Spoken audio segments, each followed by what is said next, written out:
네, 안녕하세요 여러분들. 중동역사 원 담당하는 큰별쌤 최태성입니다. 역사는 최태성 방. 자, 여러분들 우리가 전 시간에 임진왜란과 병자호란에 대해서 배워봤습니다.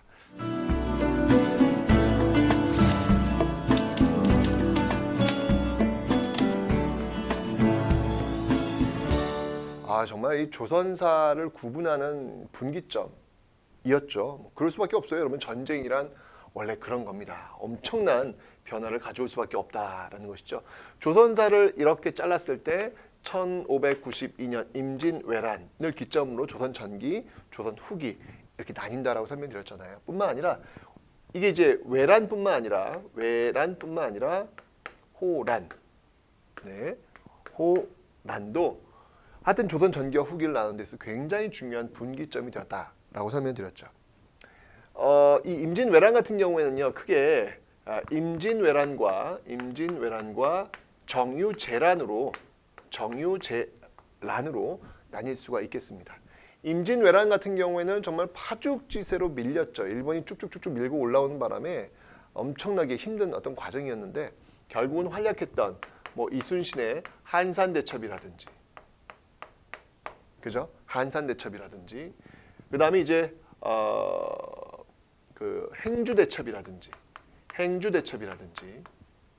그리고 진주대첩, 이런 3대첩이 있었던, 그리고 이제 이 과정 속에서 여러분들 바로 명나라가 도와주죠.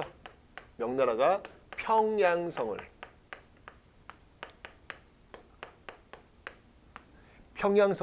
탈환하는 모습까지, 조명연합군에 의해서 평양성 탈환, 이게 이제 임진왜란 때 있었던 모습이고, 정유재란 같은 경우에는 여러분들 다시 전쟁이 이제 발발하게 되잖아요. 이 과정 속에서 있었던 바로 명량대첩, 이순신의 명량대첩과 노량해전이 펼쳐지게 되더라라는 거. 중요한 건 뭐냐면 이 외란을 계기로 해서 굉장히 많은 변화가 있더라라는 이야기죠. 일본 같은 경우에는 에도 막부가 들어서고, 그죠? 그리고 중국 같은 경우에는 명청 교체기의 어떤 그런 흐름들이 나타나게 되었으니까 굉장히 중요하다라는 거 봐주시면 되겠습니다. 그 다음에 이제 호란 같은 경우에는요, 정묘호란과 그 다음이 병자호란이 있습니다. 정묘호란은 후금이 쳐들어온 것이고, 병자호란은 청나라가 쳐들어온 건데 후금과 청나라는 같은 나라다라고 설명드렸어요. 정묘호란 같은 경우에는 여러분들 이때는 형제의 관계로 일단 넘어갔고, 병자호란 때는 그렇죠, 바로 군신 관계를 맺으면서 바로 삼전도의 치욕. 여기서는 강화도로 피신을 갔는데 여기에서는 남한산성에서 있다가 삼전도로 나오게 되었다라고 하는 거. 요게 이제 바로 외란과 호란의 어떤 그 흐름이었죠. 굉장히 중요했습니다. 요 이후에는 요 사이, 요 어떤 과정 속에서 있었던 왕이 누구였죠, 여러분들? 이 과정에서 있었던 왕이 바로 광해군이었습니다. 이 광해 같은 경우에는 이런 어떤 과정 속에서 중리외교 노선을 펼쳤고, 그리고 대동법을 처음 시행하였다 라고 설명을 드렸죠. 요 흐름들을 전 시간에 배웠던 거예요. 굉장히 중요한 어떤 그 내용들이니까 요게 딱딱 맞춰가지고 여러분들이 좀 흐름을 잡아 놓으시면 되겠습니다. 됐죠? 좋습니다. 자, 그러면 이제 이번 시간에 배울 내용들을 한번 살펴보도록 하겠습니다.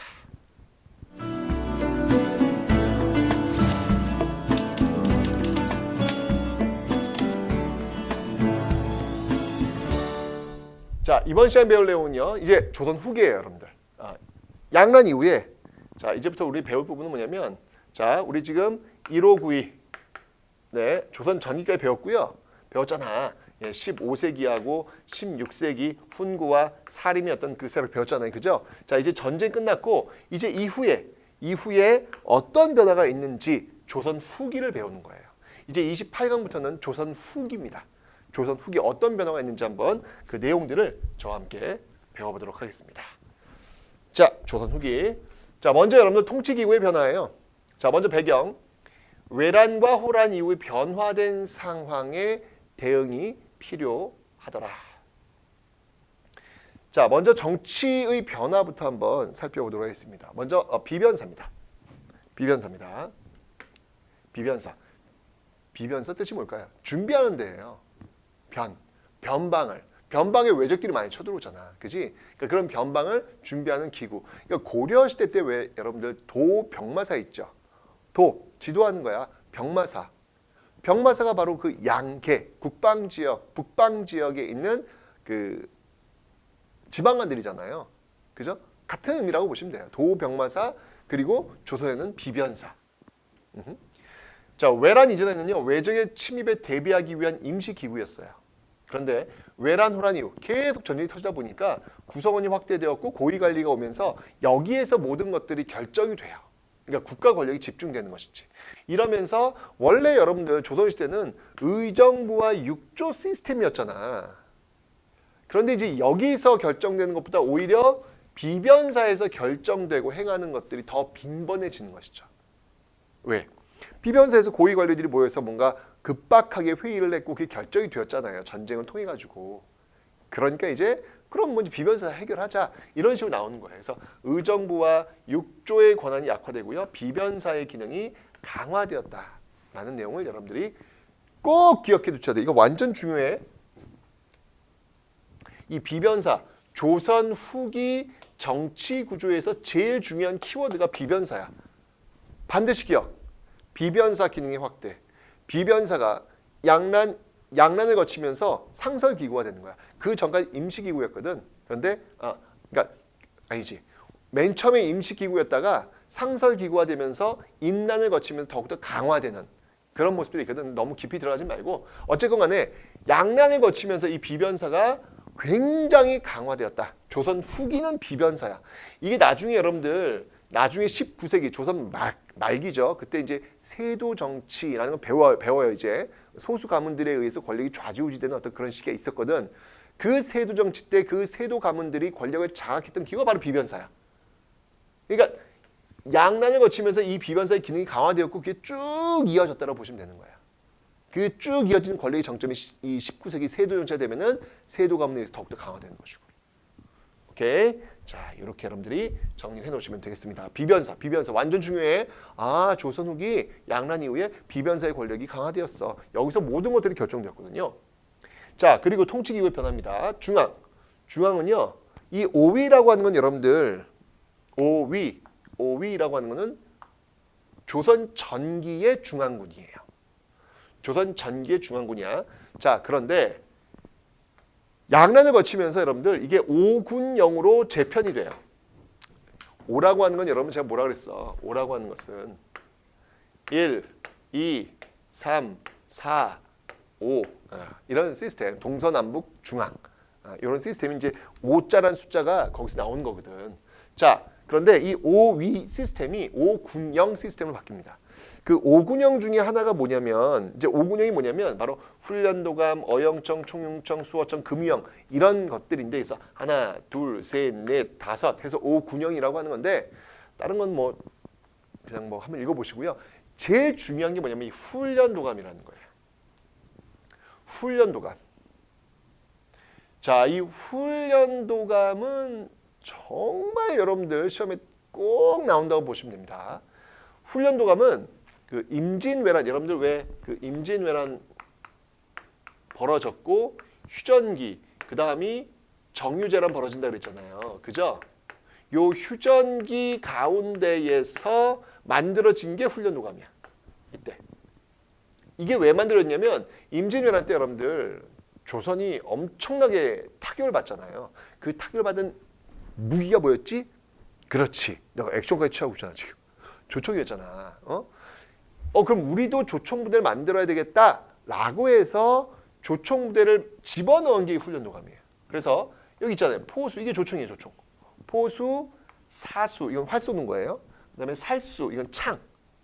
포수, 사수, 살수의 삼수병, 세 개의 그 병을 만들었는데 중요한 건 뭐냐면 또 직업군인이라는 거야. 그 이전까지는요 의무병이었어요. 조선 시스템이 누구나 다 군대에 가야 되는 의무병이었단 말이야. 그런데 이 훈련도감에 있는 이 군인들은요 직업군인들이에요. 모병에 의해서 뽑아가지고 자원에 의해서 뽑아가지고 만든 사람들로 구성이 된 사람들. 이게 바로 훈련도감이다라는 겁니다. 포수, 사수, 살수의 삼수병. 이렇게 임진왜란 때 조총의 어떤 위력을 우리가 경험을 했군. 그래서 조총 부대가 들어가 있는 이 시스템을 만들었군. 이게 바로 5군영의 첫 스타트예요. 훈련도감을 필두로 해서 이제 하나씩 첨가되는 거야. 그래서 어영청, 총림청, 수호청, 금이영 이런 것들이 설치가 되고 있더라. 라고 하는 거. 어쨌건 5군영은요. 5위 체제가 의무병 체제였다면 5군영은 이제 직업군인, 모병, 직업군인, 모병의 어떤 그 모습으로 흘러가고 있다는 이 차이점도 여러분 기억해 주세요. 자, 정치에선 여러분들 의정부 6조 체제에서 어느 체제로 간다 그랬지? 비변사. 의정부 6조 체제에서 비변사로 가고 있고 군대는 5위, 중앙군이 5위 체제에서 5군영으로 가고 있더라. 완전 중요해. 시험에 잘 나옵니다, 여러분들. 자, 이렇게 해서 여러분들 기억해 두시면 되고요. 그다음 조선 후기 정치 변화를 볼게요. 계속. 이번 지방군이에요. 지방군은 영진군. 왜 수영, 병영 뭐 이런 것들 설치했다 그랬잖아요. 해군, 육군 이런 거 설치했다 그랬잖아. 이게 이제 속오군.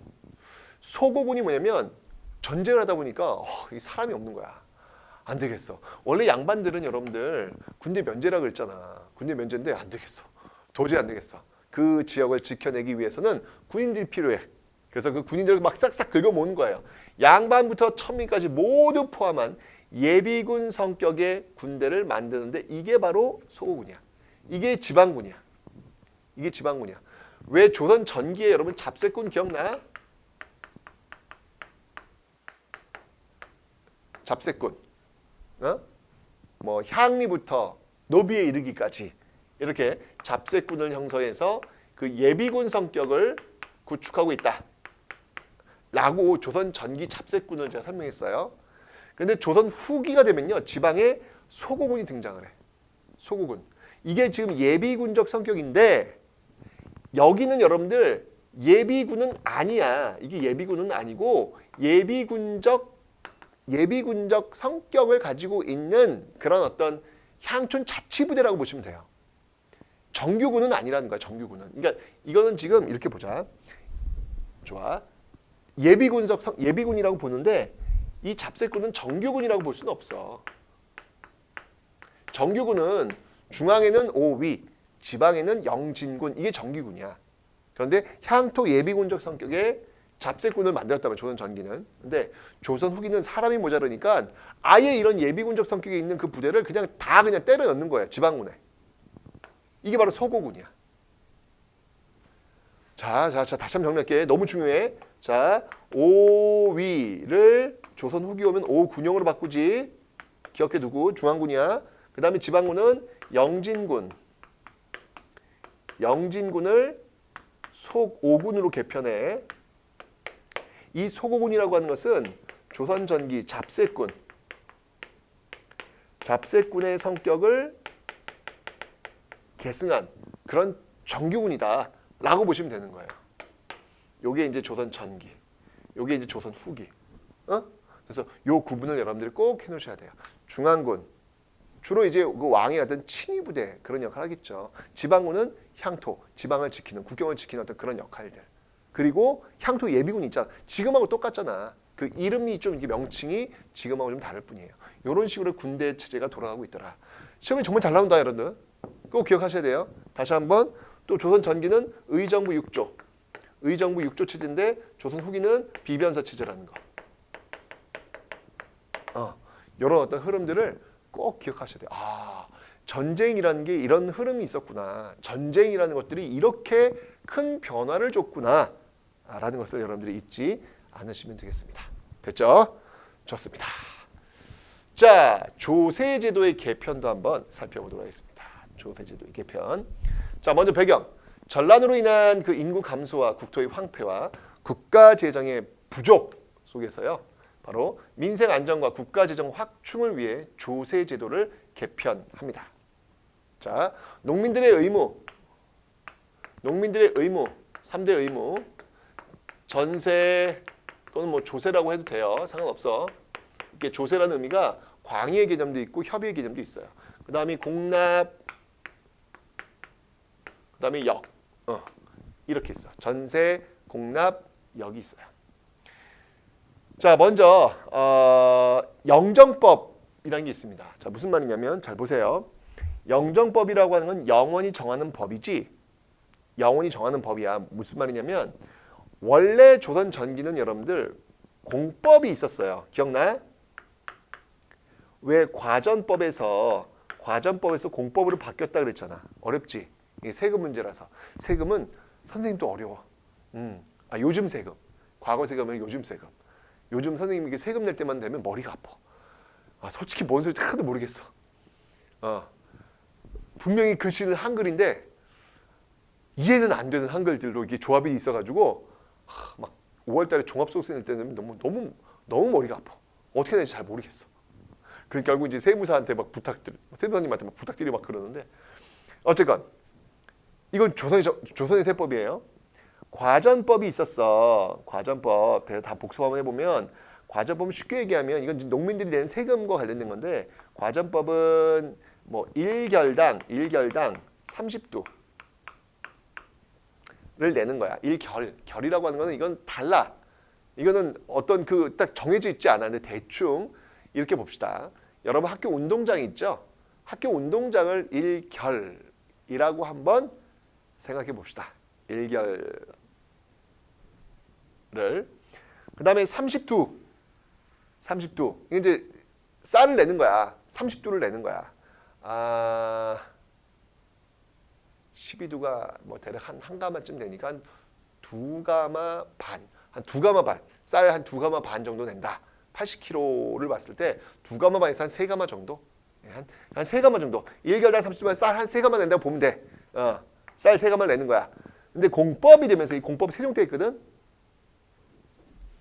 과전은 그러니까 쉽게 얘기하면 운동장 크기에서 나오는 생산량이 뭐 쌀이 한 뭐 100가마가 있다. 쌀이 한 10가마가 있다. 그 중에서 3가마를 내는 거야. 이런 기준. 공법이라고 하는 것은 세종 때인데 이게 이제 조금 더 기준을 좀 강화시켰어. 그래서 1결당 20두에서 4두까지 낼 수가 있어. 구분을 준 거지. 그래서 그러니까 20두에 20두, 1결당 20두야. 그러니까 일단 세금은 좀 더 깎아진 거야. 30두. 3가마 내는 걸 2가마 냈다고 보면 되는 거잖아. 그지? 3가마 내는 걸 2가마 내는 걸 보면 되니까 그만큼 좀 깎여진 거지. 그런데 4두, 그 해가 만약에 흉년이야. 그러면 매년 내는 세금을 낼 수는 없잖아. 좀 깎아줘야지. 그지? 그때는 4두까지 깎아줄 수 있어요. 이런 식으로 20두에서 4두까지 냈는데, 그러니까 어떨 때는 20두를 내고 어떨 때는 4두를 내고 이게 복잡해진 거야. 그래서 양난을 거치면서 영정법이라는 걸 실시한 거예요. 그러니까 과전에서 공법에서 뭘로 바뀐 거야? 영정법으로 바뀌었다는 얘기예요. 영정법으로. 조선 후기로 넘어오면서 영원히 정하는 법. 20두에서 4두 헷갈려. 그냥 1결당 4에서 6두. 1결당 4에서 6두. 이건 내가 딱 정해버리는 거야. 이게 바로 조세야. 1결, 다시 한번 1결이라고 하는 것은 쉽게 얘기하면 여러분 학교 운동장 크기. 그 중에서 4에서 6두, 한 반가마 정도 내는 것. 이런 식으로 바꿨다는 얘기예요. 오케이. 그 다음에 보세요. 공납을 볼게요. 공납은 이건 특산물 내는 거잖아. 그지? 특산물 내는 건데 이 특산물을 내는데 문제가 발생한다니까. 이 특산물을 내는데 특산물이 제때 나오는 것도 아니고 이 특산물을 내야 되는 사람들이 힘드니까 이걸 대신 내주는 사람을 찾아요. 그들을 뭐라고 하냐면 방납이라고 그래요. 방납. 방납이라고 하는 건 뭐냐면 이 방자가 방어한다 할 때 그 방자야. 막는 거야. 납부하는 것을 막는 거야. 즉 공납을 내는 것을 막는 거야.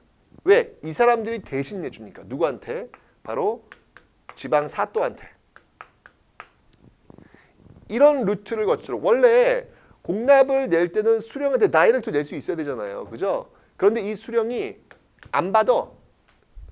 뭐 이거는 뭐 저기 뭐냐 물건이 좀 너무 허하다 야 이거 뭐냐 이거 상태가 안 좋아 이런 식으로 다 돌려버리는 거야. 돌려버리니까 오로지 돌려버리고 오로지 방납업자의 물건만 이 사도가 수령을 하는 거야. 받는 거야. 그러니까 어떻게 해요? 백성들은 결국은 이 방납업자한테 돈을 주고 방납업자가 대신 수령한테 물건을 내는 이런 어떤 모습을 지금 갖춰내고 있다는 얘기죠. 근데 이 방납업자가 엄청난 비리. 내가 얘기했잖아. 수령을 결탁을 하는 거야. 그래서 수령한테 탁 찔러주는 거지. 그 찔러주는 건 그 당시 뭐라 그래? 그걸 인정이라 그래. 인정. 지금 우리가 쓰는 따뜻한 단어 인정을 그런 부정과 비리 단어 쓴단 말이야? 그때 썼어요.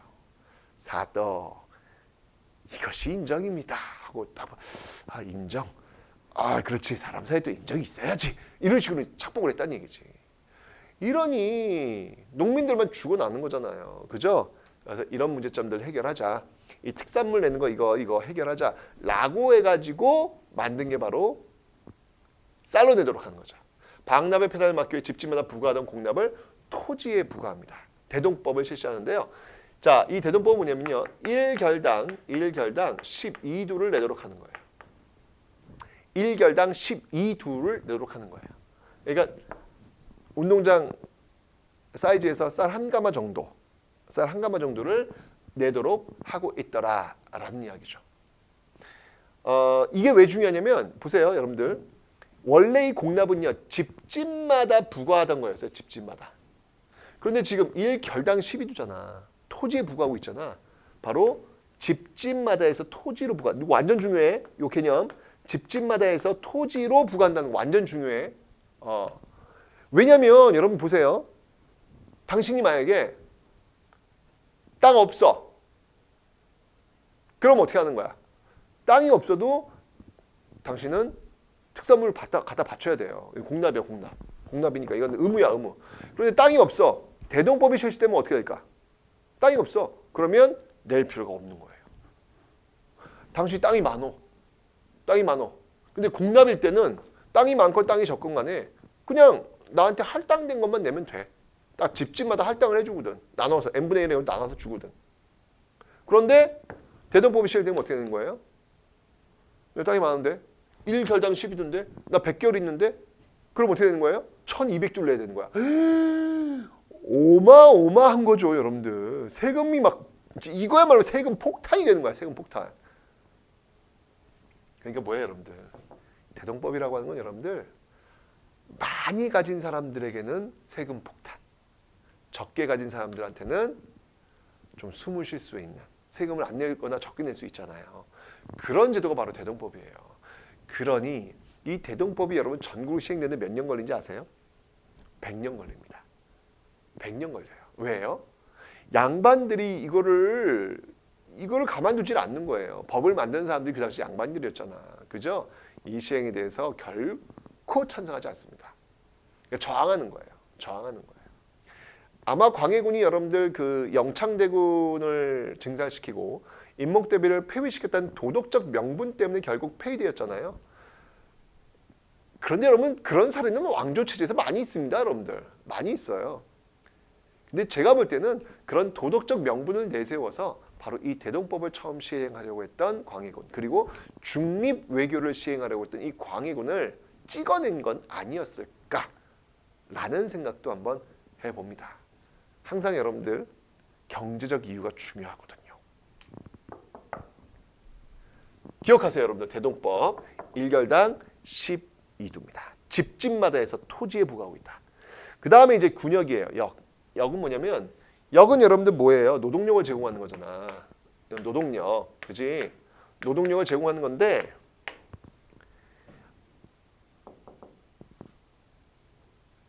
조선시대는 여러분들 군대를 안 가는 방법이 있었어요. 포를 내고, 포라고 하는 건 옷감이야. 옷감.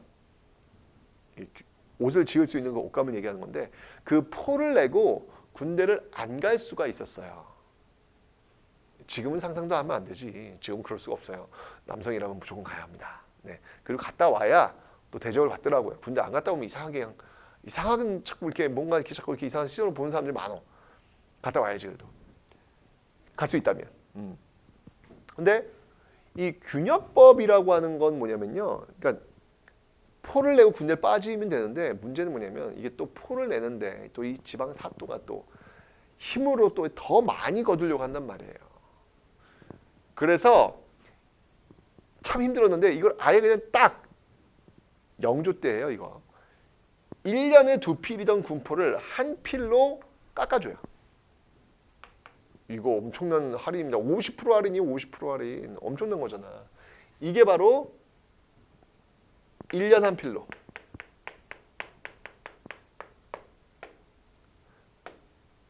그런데 여기에 결작이라는 게 또 있어요. 1결당 2두. 자, 무슨 말인지 설명드릴게요. 1년에 한 필 내면 1년에 2필 받던 국가 재정이 지금 한 필밖에 안 받는 거야. 그럼 국가 재정은 적자야. 어쨌건 간에 이거는 정해져 있는 돈을 갖고 쓰는 건데 지금 반이 지금 할인되었잖아. 그럼 이 반을 채워야 돼요, 국가 재정은요. 채우기 위해서 결작이라고 하는 것들을 또 부과합니다. 세금을 또 만든 거야. 세금을 깎아준 대신 다른 세금을 만든 거야. 그 결작은 1결당 2두를 내야 돼요. 이거 어떤 거예요, 여러분들? 또 토지를 갖고 있는 사람들한테 세금을 부과한 거예요. 여러분들 보세요. 지금 조선 후기야. 이게 지금 조선 후기. 양란 이후야. 양란 이후의 이 모습을 보면 지금 세금이 어디에 지금 쏠리고 있죠? 세금이 지금 다 1결당 4에서 6두, 1결당 12두, 1결당 2두. 다 토지에 몰리고 있어요. 토지에. 그 이유는 뭐냐면 조선 후기에 토지 생산력이 비약적으로 증가했기 때문에 그런 거예요. 비약적으로 증가했기 때문에 그런 거예요. 왜 비약적으로 증가했을까? 그런 건 이제 계속 설명드릴게요. 자, 어쨌건 간에 여러분들 꼭 기억해 주세요. 요거 영정법이라는 거. 영정법 1결당 4에서 6두. 요거 대동법 1결당 12두. 1년에 한 필. 요거 균역법. 와우. 정말 여러분들 이건 뭐 서술형뿐만 아니라 객관식으로도 반드시 나온 문제예요, 여러분들. 너무 중요해. 영정법, 대동법, 균역법 너무 중요해. 완전 중요하니까 꼭 여러분들 반드시 기억해 놓으셔야 됩니다. 아셨죠? 완전 중요. 조선 후기 세법칙이에요. 됐죠? 자, 좋습니다. 자, 이렇게 해서 조선 후기 세법칙을 봤어요. 그러니까 기본적으로 이거야, 지금. 영정법 1결당 4에서 6두야. 원래는 과전법은 30두였고 공법은 20두였어. 근데 4에서 6두야. 그리고 공납은 원래 집집마다 내는 건데 땅이 없는 사람들은 세금을 적게 낼 수 있어요. 그죠? 1결당 12두. 토지 있는 사람들이 내는 거니까. 그리고 1년에 2필 내는 거 1년에 한 필 깎았다? 이거 뭐야? 조선 후기 기본적으로 감세 정책을 취했다는 거예요. 감세 정책. 세금을 깎아주는 정책을 취했다는 얘기야. 왜? 전쟁을 한번 겪었거든. 전쟁을 겪었기 때문에 너무 힘들어, 사람들이. 힘든 사람들한테 뭔가를 줘야 될 거 아니야. 그래야 정권이 유지가 될 거 아니야. 그래서 세금을 좀 깎아주고 대신 돈 많은 사람들이 세금을 더 많이 내는 방식으로 조선 후기 와서 그런 방향으로 지금 흘러가고 있더라. 여러분들 조선 후기에 왜 조선이라는 나라가 몇백 년을 더 버틸 수 있었을까? 저는 이 조선을 이끌고 있는 그 지배층들, 당시 지도자들이 되겠죠.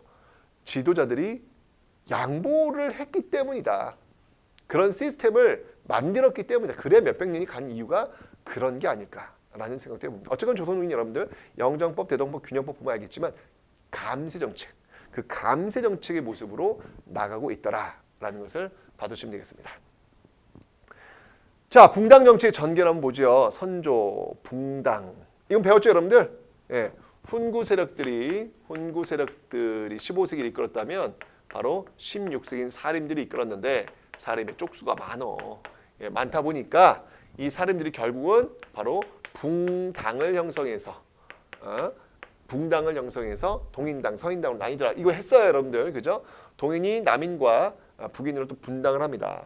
자, 그래서 이 붕당이 이제 동인과 서인으로 나뉘는데 이 동인이 다시 북인당과 남인당으로 나뉘더라 라는 거예요. 왜 나뉘냐면 이것도 이유가 있어요. 이유가 있는데 여러분 동인당과 서인당이 나뉘는 계기는 뭐라 그랬지? 훈구 세력들을 어떻게 칠 거냐. 예당 강경파와 온건파, 동인은 강경파, 서인은 온건파, 그리고 이조 전랑, 그 인사권을 쥐고 있는 이조 전랑을 누가 차지할 것이냐. 동인과 서인은 나뉜다고 그랬잖아요. 그죠? 그러면 북인당과 남인당은 왜 나뉘었냐면 이 동인 쪽에 있었던 사람이 한 명 있었어요. 서인 쪽에 있는 사람이 한 명 있었어요. 그 사람이 누구냐면 정여립이라는 인물이 있었는데 정여립이라는 인물이 당을 옮겼네. 동인당으로 간 거야. 그러니까 서인당에서 렁 하고 있겠지. 언젠간 너 한번 맛봐라 기다리고 있었겠지. 근데 이 정여립이 고향에서 사람들을 모아놓고 이렇게 무술을 배우고 있었어요. 이렇게 무술을 탁 배우고 있었어요. 배우고 있었는데 이 무술을 배우는 이유가 뭐냐? 이건 바로 영모다. 영모다. 이렇게 나온 거예요. 이게 내가 얘기했지. 역사에서 영모라고 하는 거 이거 진짜 영모일 수도 있고 기획된 영모일 수도 있고 몰라요 이건 여러분들. 내가 얘기했잖아. 그 저 고대 뉴스페이퍼 킹 신문왕 김음돌의 난 진짜 김음돌이 난을 일으켰을까? 이런 거 얘기했잖아요. 그죠? 여기도 마찬가지야. 정여립이 영모다라고 해서 이 서인이 공격을 한 거야. 그래가지고 결국 동인이 물러나고 서인당이 권력을 장악해요. 그때 이 정여립이 이렇게 무술을 하고 있는 것을 영모다라고 엮는데 앞장섰던 인물이 누군지 알아? 서인의 그 사람이 바로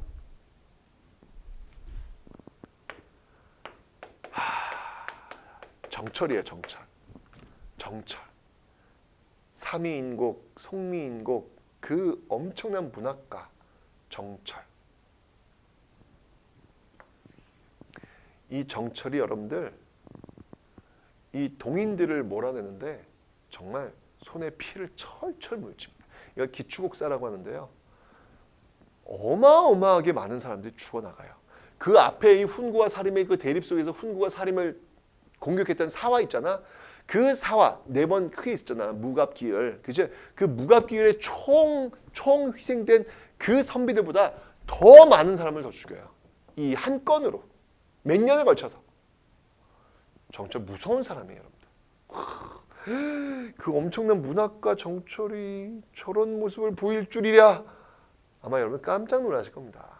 정철이 그런 사람이에요. 그래서 서인은 정말 잡았는데 이때 왕이 누구냐면 선조예요. 선조가 이 캐릭터 독특하신 분이야. 이분이 정철이 정권 잡은 다음에 이제 선조한테 세자책봉을 건의한 거야. 광해군이 이제 세자책봉 해라. 선조가 빡 돈 거예요. 야, 나 아직 건강해. 나 무시한 거야 지금? 이 자식이? 라고 해가지고 정철 깜짝 놀랐을 거야. 아마. 헐. 딴 것도 아니고 자기 아들 왕세자 책봉하라는데 헐. 정철을 위시한 서인들이 다 떨어져 나가요. 떨어져 나가면서 다시 동인이 정권을 잡을 거 아니야. 이때 동인이 당했잖아, 서인한테. 이 서인들, 정철을 위시한 이 서인들을 어떻게 처리할 것이냐에 따라서 또 강경파와 온건파로 나뉘어요. 북인이 강경파였고 남인이 온건파예요. 북인이 강경파였고 남인이 온건파예요. 오케이? 그래서 이 북인이 어디와 연결되냐면 바로 광해군과 연결이 돼요. 예, 그러면서 임진왜란을 치르게 되는 거예요. 이런 과정. 이해되셨죠? 자, 그러면서 여러분들 임진왜란 이후 북인이 정치를 주도하는 그런 모습들 흐름 이해하셨죠? 오케이. 자, 그러다가 광해군이 이제 몰락하잖아. 뭐 때문에? 인조반정. 그 인조반정을 주도했던 당이 다시 서인당이에요. 정철 때문에 몰락했던 서인당이 인조반정을 계기로 해서 다시 원력을 잡는 거야. 지금도 정권 왔다 갔다 하잖아. 뭐 민주당이 정권 잡았다가 뭐 새누리당이 정권 잡았다가 막 이러잖아요, 여러분들. 그죠? 저도 마찬가지야. 맨 처음에는 북인당이 정권 잡았다가 결국 인조반정을 계기로 해서 또 서인당이 권력을 장악하는 그런 모습으로 간다는 얘기죠. 인조반정으로 해서 북인은 몰락했고요. 서인이 집권합니다. 서인이 남인 일부와 연합해서 정국을 주도하면서 상호 비판적인 공존의 관계를 인조 때 유지하고 있더라. 자, 그러다가 이제 서서히 붕당 정치가 이제 변질이 돼요. 이게 뭐냐면 예속 논쟁이라는 거야. 예속 논쟁 내가 설명을 한번 해볼게. 인조의 부인이야. 그게 이제 자의대비야. 이런 거 이름 외울 필요 없어. 근데 이 자의대비가 너무 어려. 10대 나이 차이 너무 많이 난다. 그렇지? 10대의 그 어릴 때 시집을 와. 인조한테. 시집을 오는 거야. 근데 인조의 아들이 있었어요. 아들이 누구냐면 효종이야.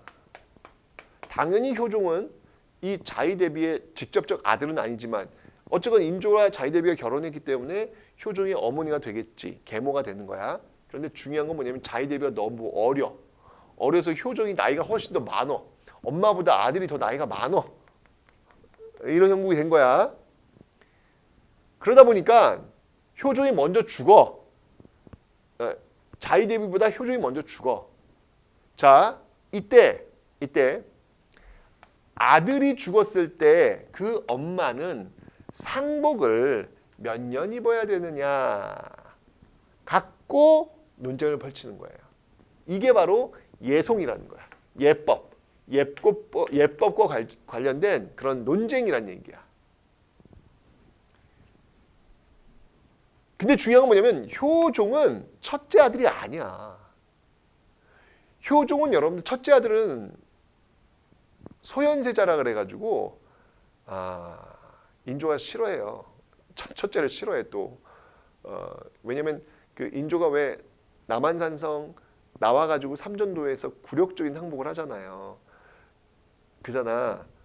그리고 끌려가요. 첫째, 둘째. 효종은 그때 복림대군이었고 첫째가 소현세자였거든. 소현세자, 복림대군 다 끌려갔는데 소현세자가 딱 둘러봤는데 뭐야.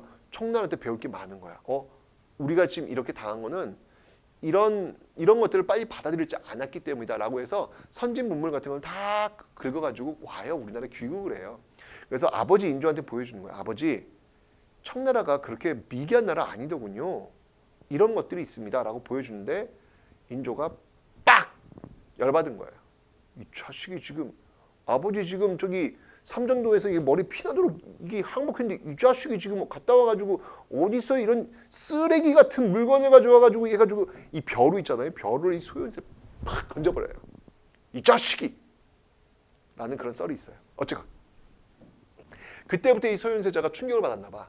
시름시름 앓다가 죽어. 그래서 독살설도 있어 사실은. 아버지가 아들을 죽였다는 독살설도 있는데 증거는 없어. 어쨌건 시름시름 앓다가 죽어. 그러니까 둘째가 왕이 올라요. 효종 알죠? 여러분들 효종 북벌론. 예. 첫째가 아버지 청나라한테 배울 것도 있을 것 같습니다. No. 청을 치자. 라고 하는 효종의 북벌론 글이 나오는 거야. 그 효종이 죽어. 그러니까 둘째란 말이야. 둘째. 효종은 둘째란 말이에요. 둘째야. 장남이 아니야. 장남이 아닌 이 아들이 죽었을 때 어머니는 과연 살아있는 어머니는 과연 상복을 몇 년 입어야 되느냐. 서인과 남인이 있었는데 서인은 1년 입어야 된다. 남인은 3년 입어야 된다. 라고 이야기를 하는 거예요. 1년 입어야 한다. 예법에 원래 둘째 아들, 그러니까 장남 아닌 아들이 죽었을 때 어머니는 상복을 1년 입도록 되어 있어요. 그러니까 원칙이 맞아. 원칙은 1년 맞아.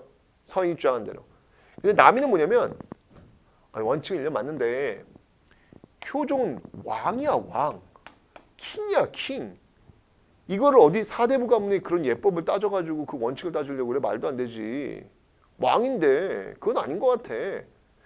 왕이기 때문에 한 나라의 대빵인데 장남 기준에 맞춰서 상복을 입어야 돼 라고 해서 이 자이대비는 3년 입을 걸 주장을 한 거예요. 이때 현종이, 효종의 아들이죠. 이때 현종이 집권한 지 얼마 안 됐기 때문에 좀 약간 좀 어리버리할 때잖아. 근데 이때 원칙론을 들고 들어오니까 그래 원칙이 맞는 것 같다 라고 해서 서인 편을 들어줘요. 그렇게 마무리해주면 좋은데 자이대비가 너무 어려워. 너무 건강해. 이번엔 또 효종의 아내가 죽네. 그러니까 자이대비의 며느리가 죽은 거야. 너무 어려서 안 돌아가시니까 이런 일이 자꾸 벌어지는 거야, 이게 지금. 이게 또 이제 문제가 되는 거야, 이게. 그럼 과연 둘째 며느리가 죽었을 때 그 어머니는 상복을 몇 년 입어야 되느냐? 서인은 그것도 예법에 나와 있어. 원칙적으로 9개월 입도록 돼 있어. 9개월. 그래서 남은 또 얘기하는 거예요. 야, 너네 자꾸 이렇게 원칙 얘기하는데, 아니 왕 아니야, 왕. 왕관데 왕비면 왕에 준해서, 장남에 준해서 해야지. 장남에 준해서 하자. 1년이라고 하는 거예요. 근데 이때쯤 되니까 현종이 여러분 어느 쪽을 좋아할 것 같아요? 서인 쪽을 좋아할 것 같아요? 남인 쪽을 좋아할 것 같아요? 서인은 지금 그거 아니야. 왕이고 자시고 다 필요 없어. 원칙적으로 가. 그 사대부 예법에 따르면 되는 거야. 라고 얘기하는 거고, 남인은 야 그래도 왕인데 그건 아니지 하는 거 아니야. 그러면 왕의 입장에 누가 좋았겠어? 남인이 좋지. 서인 괘씸한 거야. 이것들이 지금 자꾸 듣자 하니까 서인 지금 뭐예요? 우리 저 사대부 양반들이나 왕이나 동급이야. 이 얘기 아니야. 자꾸 사대부 예법에 따르면 자꾸 이렇게 끌고 나오니까 기분이 나쁜 거야. 이것들? 라고 해서 결국 최종적으로 남인의 손을 들어줘요, 현종이. 남인의 손을 들어줘요. 그래서 권력을 남인이 장악을 하게 되는 겁니다. 이게 이제 보세요, 여러분들. 1년 입어야 되느냐, 3년 입어야 되느냐, 또는 9개월 입어야 되느냐, 1년, 이것 때문에 정권이 왔다 갔다 해요. 상복을 입는 그 기간 때문에 정권이 왔다 갔다 한단 말이야. 말이 돼, 이게? 황당하지 않아? 황당할 것 같죠, 여러분들? 우리도 그런데 근데 여러분들 이거? 여러분 이 당시에 이데올로기는 뭐냐면요. 성리학이에요. 성리학의 예법을 누가 잘 지키느냐가 그 정권의 정통성과 관련되는 거야. 지금 마찬가지 아닙니까, 여러분들? 지금 이념의 척도가 있어요. 내가 어느 쪽에 서 있느냐에 따라 가지고 내가 무엇을 이야기하느냐에 따라 가지고 정권이 왔다 갔다 하잖아, 지금도. 나는 이 노선이야. 이것 때문에 엄청나게 부딪히잖아요. 그래서 저는 역사를 보면서 너무 뜨겁지는 않았으면 좋겠다라는 생각도 들어요. 이 당시 보면 너무 뜨거워. 와, 정말 정권 왔다 갔다 너무 뜨거워. 근데 지금 이 시대에서 이 시기를 보니까 그렇게 뜨겁지 않잖아. 한편으로는 뭐 굳이 뭐 저렇게까지 이런 생각도 들잖아요. 그죠? 그러니까 우리가 지금 뜨거울 수 있어요. 그렇지만 그렇다고 해서 나랑 의견이 다른 사람들을 미워하거나 증오하지는 않았으면 좋겠다. 그렇게까지 나가지는 않았으면 좋겠어요. 이런 걸 통해서 좀 보고 배웁니다. 자, 보세요. 이거예요. 지금 서인은 효종이 차남이므로 사대부의 예를 따라야 한다고 주장했고, 그다음에 남인은 효종은 왕이므로 사대부의 예와는 다르다고 주장한 거예요. 여기 이제 1차 예송. 1차 예송은 바로 효종 사망, 서인은 상복 1년, 3년 착용, 결과는 서인의 의경 수용. 그다음에 2차 예송은요, 바로 효종 비의 사망이에요. 상복 9개월, 상복 1년, 이번에는 남인의 의견을 수용하는 것. 이게 이제 바로 예송의 발생이 되는 겁니다. 자, 그러다가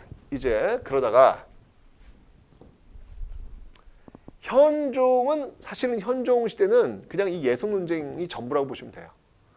현종의 뒤를 이어서 누가 들어섰냐면 숙종이 들어서요.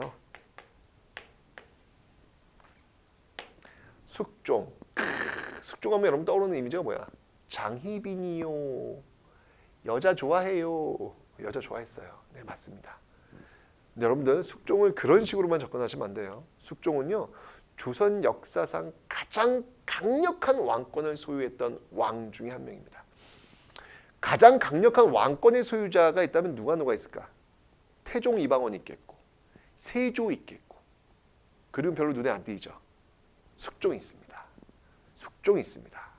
제가 볼 때는 태종과 세조보다 더 강력한 왕권을 휘둘렀던 사람이 아니었을까. 이게 숙종이 대단한 사람이 왜 대단한 사람이냐면 무서워요, 진짜. 숙종이 14살 때 중학교 3학년인가 중학교 2학년인가 그때 왕이 올라요. 아주 어린애지. 그때 현종, 자기 아버지 돌아가셨으니까 그 현종에 대한 업종에 대해서 이렇게 기록을 남긴다고요. 그거 갖고 오라 그래요. 갖고 오라고 숙종이 이걸 봐요. 봤는데 거기에 뭐라고 적혀 있냐면 현종은 무조건 이 예속 논쟁이 전부 다라고 보시면 돼요. 이때 서인이 1년과 9개월을 주장했잖아요. 이 서인의 배후에 누가 있었냐면 이 배후에 송시열이 있어요. 송시열. 서인의 이 대빵이라고 보면 돼. 송시열이 있었는데 숙종이 이 아버지 현종의 어떤 이 문서를 보면서 야, 왜 1년과 9개월을 주장한 이 송시열이 잘못됐다는 이야기가 왜 없냐? 라고 물어봐요. 숙종이. 왜 송시열이 이렇게 왕권을 위협하는, 왕권에 도전하는 이러한 주장들을 주도한 인물인데 왜 잘못했다는 내용이 없냐? 라고 물어보죠. 그러자 그걸 썼던 사람이 벌벌 떨면서 다시 쓰려고 해요. 근데 이게 송시열이 잘못했다는 얘기를 쓸 수가 없어요. 왜냐면 당시 그 관리들이 다 송시열이 제자라고 보시면 돼요. 자기 스스로는 어떻게 잘못했다고 써. 그만큼 그만큼 파워가 센 거야. 왕이 명령을 해도 함부로 따라올 수가 없을 정도로 그만큼 파워가. 여러분 조선은 왕의 나라가 아니에요. 오해하시면 안 돼요. 예, 왕은요 어떻게 보면 그냥 저기 얼굴 마담이야. 다 그 신권들 얼마나 강한데요. 근데 숙종이 이렇게 본 다음에 야, 그 왜 송시열이 잘못된 내용이 이렇게 없어? 이거 써. 라고 쓰라고 한 거예요. 쓸 수가 없어요. 그래서 아주 둘러 가지고 다시 써서 다시 제출을 해요. 숙종이 다시 읽어요. 장난 아니야 지금? 숙종이 야, 송시열이 잘못했다라고 쓰라고 라고 얘기를 하는 거예요. 그 어린 것이. 여러분 나이 똑같아.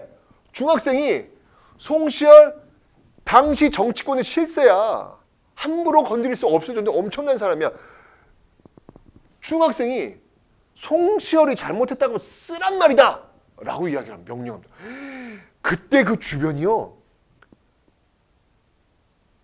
사시나무 떨듯 떨었다고 합니다. 뭘까요? 이 숙종, 여러분과 똑같은 나이인데 이 숙종 엄청나지 않습니까, 여러분들?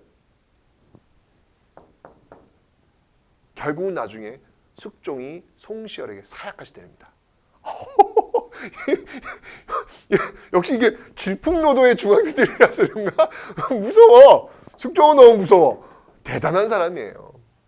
이러면서 이 서인당과 남인당을요 주물럭주물럭해요. 한편에는 서인당한테 권력 물어줬다가 야 갖고 와 이번 남인당 해 이러면서 환국을 전개하는 거예요. 환국이 뭐냐면 박귀일 환자에다 국면국자예요. 국면이 확 바뀌어. 누구에 의해서? 왕에 의해서. 누구 왕? 숙종에 의해서. 국왕이 환국을 주도하는 거예요. 숙종의 권력은, 근데 여러분들 숙종은요 정통성이 최고입니다. 숙종은 이 적장자 이게 사실은 조선시대 때 적장자 계승이 많지가 않아요, 여러분들. 그러니까 항상 정통성의 시비. 광해군도 자기의 자리가 너무 이게 어떻게 될지 모르는 거야. 적장자가 아니니까. 그러니까 막 자기 영창되고 막 주의 이러잖아. 그러니까 늘 이래. 조선 왕들이 대부분 적장자 계승이 주로 아니야. 세종도 적장자가 아니잖아요, 여러분들. 그죠? 태종 이방원도 적장자가 아니잖아. 그러니까 이게 막 왕제의 난 벌어지면서 난리가 나는 거란 말이야. 조선시대 때 적장자 출신이 거의 없어요. 그런데 숙종은 적장자예요. 명분이 있어요. 정통성이 있는 거예요. 이걸 힘으로 딱 실어가지고요, 딱 밀어붙이는 거야. 내가 하라면 해. 나 족장자야. 나 족장자야. 해. 라고 나오는 거예요. 그래서 국왕이 환국을 주도했죠. 자, 이러면서 여러분들 이 서인과 남인이 번갈아. 이번엔 너가 해라. 이번엔 네가 하라. 이거 막 왕의 눈치만 보는 거야 그냥. 결국 이러다 보니까 살아남아야 돼. 이러다 보니까 살아남아야 돼. 어떻게든 살아남아야 돼. 그러니까 쟤 나쁜 애 왕한테 막 고전이라는 거야. 쟤 나쁜 애예요. 쟤 나쁜 짓 했어요. 쟤 사약 줘야 돼요. 막 이런 식으로 해서 막 서로 난리가 나는 거예요. 결국 붕단강 갈등이 심화되고요. 최종적 승리자는 서인당입니다. 남인이 여러분들 이 장희빈하고 연결이 돼요. 장희빈하고 연결이 돼요. 예. 결국 숙종의 사랑을 장희빈이 독차지했을 때는 남인이 정권 잡다가 결국 장희빈이 어떻게 해요? 예, 사약 먹고 죽이잖아요. 숙종이. 그죠? 그건 그 남인도 너희를 떨어져 나가라는 얘기예요. 결국 이러면서 서인만 남게 되었고 이 과정 속에서 바로 이 남인들을 어떻게 처리할 것이냐. 그리고 이 장희빈의 아들이 있잖아요. 이게 나중에 이제 경종이냐 경종. 이 장희빈의 아들을 어떻게 할 것이냐. 예, 서인은 경종은 안 돼. 라고 주장하는 사람이 있고 그래도 경종이 어떻게 보면 왕위를 이어야지 라고 생각하는 그 세력들이 있었거든요. 그래서 서인이 노론과 소론으로 분당을 합니다. 그러니까 여러분 보세요. 다시 한번 정리해 볼게. 봐봐. 자, 동인당과 서인당으로 나뉘었지?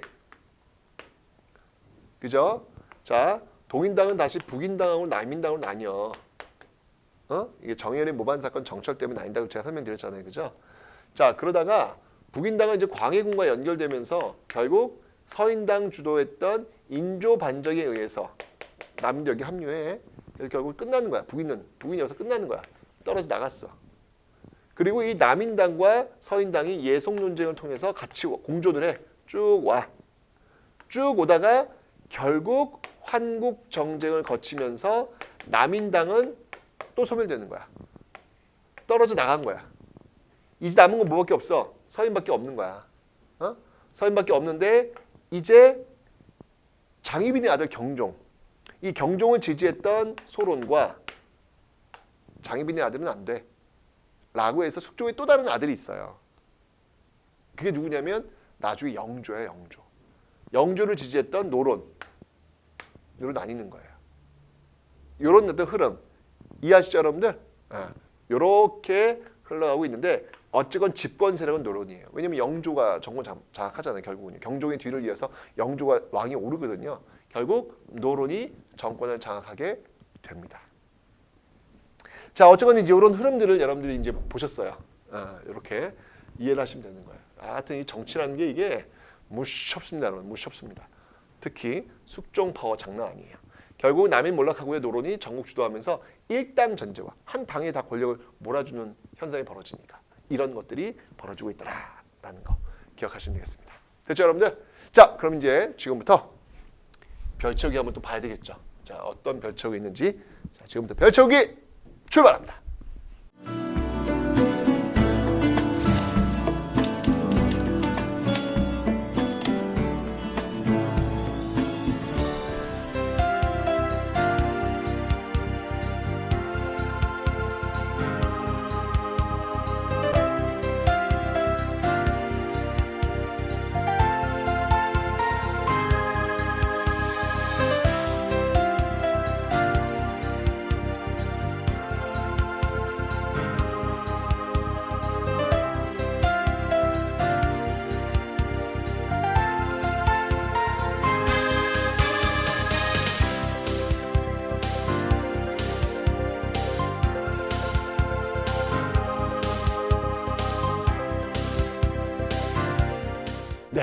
이렇게 해서 여러분들 조선 후기 정치를 한번 쭉 훑어봤습니다. 아유 무서워요. 그냥 갑자기 아침에 일어났더니 사약 그릇이 와 있어. 죽으래. 아이고 환국은 정말 무섭습니다. 그 환국의 정점에 있었던 인물이 바로 숙종이었다는 거. 숙종이 바로 중학교 여러분 나이에 즉위해가지고 아주 몇십 년간 아주 오랫동안 통치를 하죠. 엄청난 왕이었습니다. 자, 그 숙종의 이야기. 다음 시간에 여러분들 숙종의 뒤를 이어서 누가 나올까요? 영조와 정조가 또 나올 겁니다. 이분들도 이야기 많아. 그 영조와 정조의 스토리 다음 시간에 보도록 하겠습니다.